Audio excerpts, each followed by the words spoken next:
If you hadn't heard of fentanyl by 2018, it might have first reached your ears when rapper and producer Malcolm James McCormick, Mac Miller, had died. He was sadly the victim of an accidental fentanyl overdose at 26. Miller was sold counterfeit oxy pills laced with fentanyl. In 2019, the man who sold him the pills and his suppliers were charged with conspiracy and distribution of drugs resulting in death. But like, what's that gonna do?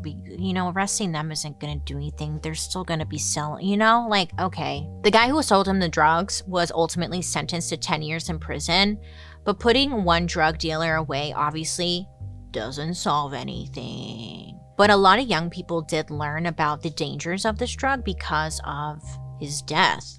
Thankfully, since then, there are some things being done to course correct the fentanyl crisis. Kinda. In 2019, China officially started restricting control of internet sites advertising fentanyl, shipping regulations, and even created special teams to investigate leads on fentanyl trafficking. Okay, that sounds good, but what does that even mean? I don't know. But of course, there's fentanyl already in the United States, a lot of it. So in 2021, under President Biden, the United States Department of Health and Human Services rolled out its overdose prevention strategy. They established opioid treatment programs and increased resources for the overdose prevention workforce. And again, it's okay, how about we get the drug off the street? How do we do that, huh? I don't fucking know. No one knows. And look, with all these scary stories, people are still going to take drugs, okay? So this strategy also put funding towards something called fentanyl testing strips. So if something is laced with fentanyl, honestly, you cannot identify it. If it's laced with fentanyl with the naked eye, it's extremely hard to detect. So you can't look at your drugs and be fentanyl. But it also has no taste or scent. So it's kind of like a sticky situation, huh?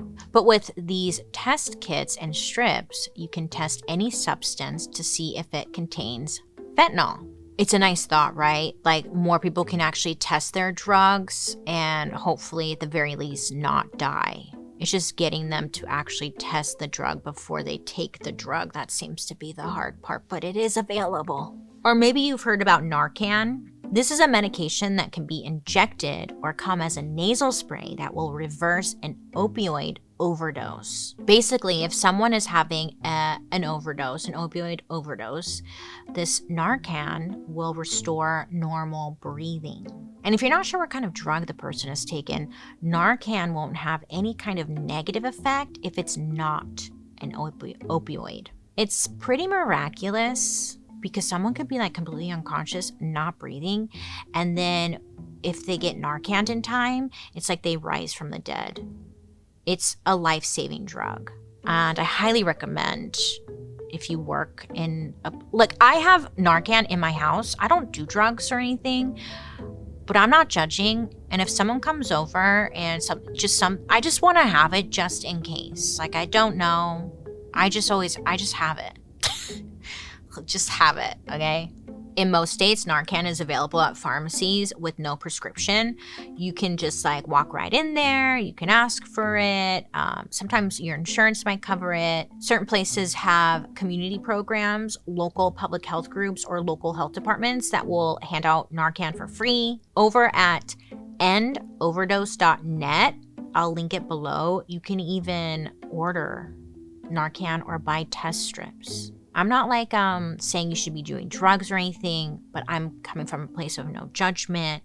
And I think it's nice to have these just in case, because you never know what you're going to get out there. Okay? And you can save someone's life if they need it,